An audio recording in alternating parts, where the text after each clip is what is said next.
बिस्मिल्लाहिर्रहमानिर्रहीम। शुरू अल्लाह के नाम से जो बड़ा मेहरबान निहायत रहम वाला है। अस्सलामु अलैकुम वरहमतुल्लाहि वबरकातुहू। अशहदु अल्ला इलाहा इल्लल्लाहु वहदहु ला शरीका लह व अशहदु अन्ना मुहम्मदन अब्दुहु व रसूलुहु। Hindu Muslim united YouTube channel में आपका स्वागत है।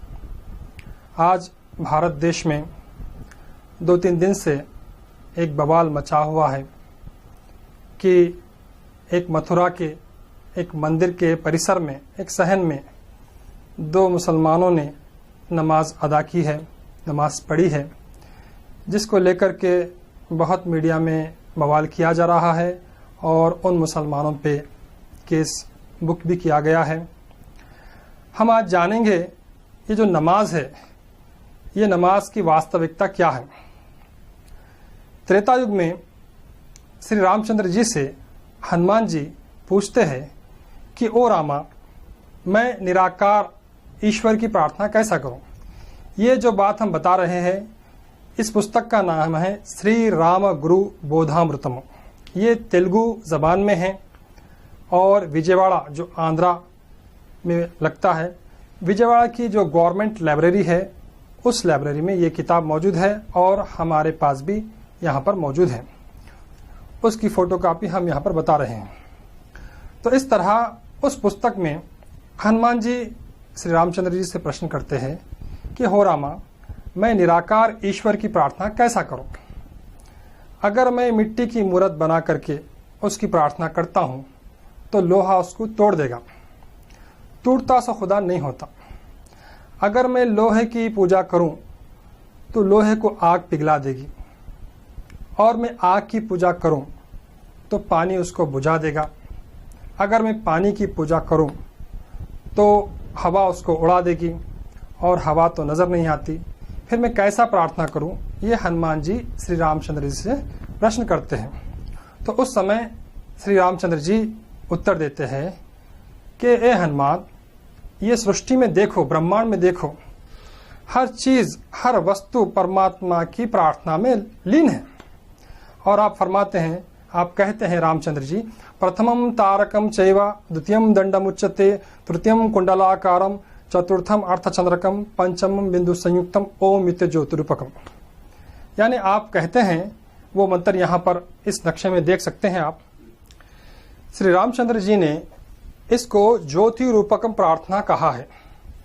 आप बताते हैं कि प्रथमम तारकम चैव, यानी आप सीधा होकर के, सीधा ठहर करके परमात्मा की प्रार्थना करो। द्वितीयम दंडम उच्यते, और दूसरा दंडम बताया। और यहाँ पर आप देख सकते हैं, ये प्रथमम तारकम है, यानी सीधा ठहर करके प्रार्थना की जाए परमात्मा की। और द्वितीयम दंडम उच्यते, दूसरा दंडम में प्रार्थना की जाए। और तृतीयम कुंडलाकारम, तीसरा बैठ करके परमात्मा की प्रार्थना की जाए। और चतुर्थम अर्धचंद्रकम, चौथा आधा चांद होकर परमात्मा की प्रार्थना की जाए। पंचमम बिंदु संयुक्तम ओम इत्य ज्योतिरूपकम, और पांचवा बिंदु संयुक्त, यानी इसको आप मेडिटेशन इंग्लिश में कहते हैं, और मुसलमान मुराकबा कहते हैं, और हमारे हिंदू भाई ध्यान कहते हैं। तो इस तरह यहाँ पर जो ठहर करके और दंडम में, कुंडलाकार में, अर्धचंद्र जो बताई गई है प्रार्थना, इस प्रार्थना को मुसलमान नमाज कहते हैं। जो ठहर कर जो प्रार्थना की जाती है, मुसलमान इसको ख़ियाम कहते हैं, यहाँ पर लिखा हुआ है ख़ियाम। और जो दंडम में प्रार्थना की जाती है, उसको मुसलमान सजदा कहते हैं। इसी तरह कुंडलाकारम में जो प्रार्थना की जाती है, इसको मुसलमान क़ायदा कहते हैं। और अर्धचंद्र स्थिति में जो प्रार्थना की जाती है, उसको मुसलमान रुकू कहते हैं। ये भाषा का भेद है। और हम जानते हैं कि सारा ब्रह्मांड पंचभूतों से बना हुआ है। पंचभूत में है अग्नि, वायु, जल, पृथ्वी, आकाश। तो इस तरह ये पंचभूत से पूरा ब्रह्मांड बना है। यथा ब्रह्मांड तथा पिंडांड। तो एक मानव के पिंड में ये तमाम भूत एक मानव के पिंड में मौजूद होते हैं। तो इस तरह यहाँ पर ये अग्नि का जो गुण है, वो सीधा ठहरना है। अग्नि को आप जला देंगे तो वो तारकम स्थिति में ठहर जाएगी और पानी ऊपर से नीचे यानी दंडम स्थिति में बहते रहता है और मिट्टी कुंडलाकार स्थिति यानी बैठी हुई होती है और हवा अर्धचंद्र स्थिति में वो प्रवाह करते रहती है। तो इस तरह यहाँ पर यह बताया गया है कि सारा ब्रह्मांड इस नमाज में है। और यहाँ पर एक ख़ास बात यह है कि मुसलमान क़याम के बाद रुकू करते हैं, उसके बाद सजदा करते हैं, उसके बाद क़ायदा करते हैं। लेकिन श्री रामचंद्र जी इसकी जो तरतीब है कुछ अलग बताए। आप क़याम के बाद सजदा बताए, फिर क़ायदा बताए, फिर रुकू बताए। ये इसलिए बताए कि हर एक जो पोस्चर है वो एक अरबिक अल्फ़ाबेट को रिजेंबल करता है, बताता है, इंडिकेट करता है। जैसा कि ये क़याम है तो अरबी भाषा में ये इंडिकेट करता है अरबी भाषा के हुरूफ अलिफ को, और ये सजदा ये अरबी भाषा के है को ये संबोधित करता है। इसी तरह ये क़ायदा मीम को और रुकू दाल को। इस तरह ये बनता है अलिफ है मीम दाल अहमद। गोया के श्री रामचंद्र जी ने अहमद पैगंबर सल्लल्लाहु अलैहि वसल्लम की ही बशारत दी है, भविष्यवाणी दी है, क्योंकि मोहम्मद सल्लल्लाहु अलैहि वसल्लम का दूसरा नाम अहमद भी है। तो इस तरह ये नमाज पढ़ने से हमको बहुत सारे लाभ मिलते हैं। और आज साइंस के एतबार से भी हम देखेंगे तो आज बड़े बड़े डॉक्टर्स और साइंटिस्ट कहते हैं कि जो नमाज पढ़ते वो कसरत से बीमार नहीं होते। और इसमें क़याम में जो फ़ायदे बताए गए हैं वो क्या है, क़याम करने से अक़ल, शौक़, आरज़ू, ग़ीरत, शुजात पैदा होती है।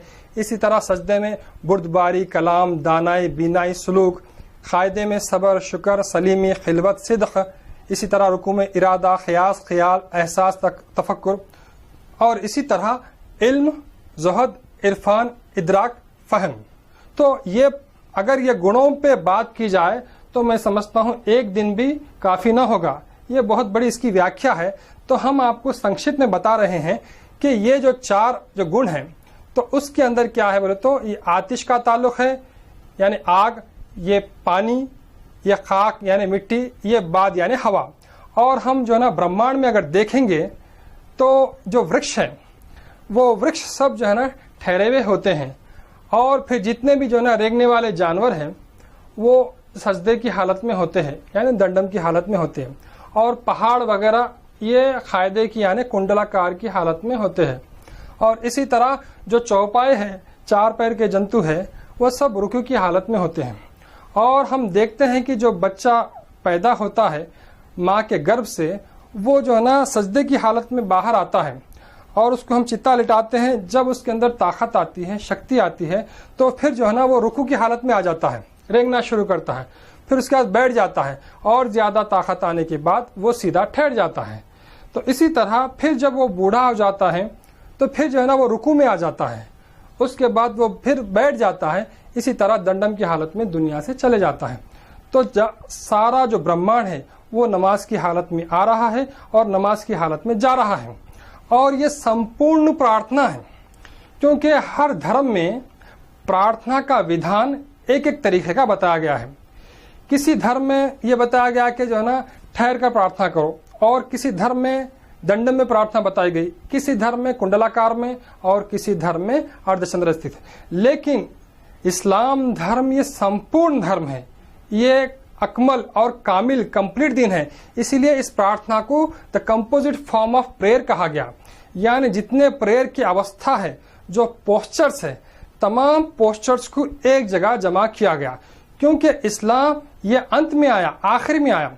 जो चीज़ आखिर में आती है वो सरदार कहलाती है। जिस तरह मानव की सृष्टि सबसे आखिर में हुई तो मानव ये सृष्टि का सरदार कहलाया। इसी तरह अवतारों में, नबियों में, प्रॉफिट्स में सबसे अंत में प्रॉफिट मोहम्मद सल्लल्लाहु अलैहि वसल्लम आए। तो इसलिए आप तमाम अवतारों के सरदार कहलाए। इसलिए दिव्य कुरान ये तमाम ग्रंथों के बाद में आई और वह सरदार कहलाई। और कुरान में करीम का खुद दावा है फीहा कुतुबुन क़य्यिमा, यह कुरान में तमाम ग्रंथ मौजूद हैं। इसी तरह यहाँ पर जो प्रार्थना बताई गई है इस्लाम के अंदर वो तमाम प्रार्थनाओं की जामे है। ये कंप्लीट और संपूर्ण प्रार्थना इस्लाम के अंदर बताई गई है। और ये रामचंद्र जी बताए और वेद व्यास महर्षि जी जो महासंकल्पम संध्या वंदन आपने लिखा है उसमें 16 मंत्र हैं। उसके 16वें मंत्र में श्री वेद व्यास महर्षि लिखते हैं, प्रातः मध्यानिका सायं संध्या उपासिशे नमः नमः नमः। तो ये 5 वक्त जो नमाज पढ़ते हैं मुसलमान, उसका वर्णन संध्या वंदन में भी दिया गया है कि फजर, जोहर, असर, मगरिब, इशा। इसी को संस्कृत भाषा में कहा गया प्रातः मध्यानिका सायं संध्या उपासिशे। तो ये सिर्फ और सिर्फ भाषा का भेद है। तो इस तरह हमको चाहिए कि आज भारत देश को स्वर्ग समान करें। हम जो है ना एक दूसरे की भावनाओं का आदर करें, एक दूसरे का सम्मान करें। ये इस्लाम हमें सिखाता है कि सर्व अवतारा सत्यः, सर्व धर्म ग्रंथ सत्यः।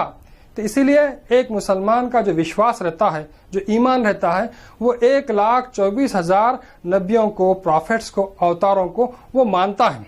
और वेद, पुराण, शास्त्र, गीता, जितने धार्मिक ग्रंथ है, वो सब ग्रंथों को मानता है, वो सच्चे है ये कहता है। क्योंकि ये बताया गया है कि आमन्तु बिल्लाहि व मलाइकतिहि व कुतुबिहि व रुसुलिहि।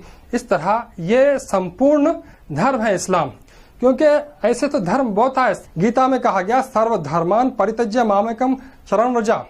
तो इस तरह यानी धर्म तो बहुत आए, लेकिन संपूर्ण धर्म और विश्व धर्म ये इस्लाम है। इसलिए अल्लाह ताला फरमाता है इन्न दीना इंदल्लाहिल इस्लाम। अब अल्लाह के नजदीक वो दीन इस्लाम है। यानी एक दिन बोल के नहीं है। वहां पर लोग कहते हैं कि वहां पर एक दिन ही है, बल्कि जितने धर्म आए थे उन किताबों के अंदर यानी रद्दो बदल हो गया, लोग बदल दिए, मिलावट कर दिए। लेकिन इस्लाम के अंदर इसका एक हुर्फ, एक वर्ड ये बदल नहीं सकता। तो इस तरह हमको चाहिए कि हम मिलजुल कर भारत देश में एक गंगा जमनी तहजीब से रहें और सब मिलकर रहें और एक दूसरे का आदर करें, सम्मान करें, उनके धर्म को जो ना बुरा ना कहे।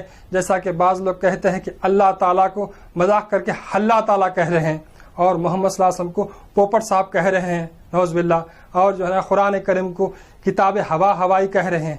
इस तरह से किसी की जो है ना धार्मिक भावनाओं को ठेस ना पहुंचाई जाए, सब मिलजुल कर रहे और हमारे भारत देश को स्वर्ग समान बनाया जाए। मैं परमात्मा से प्रार्थना करता हूं कि परमात्मा जिस तरह वो एक है, हम सबको भी एक कर दे।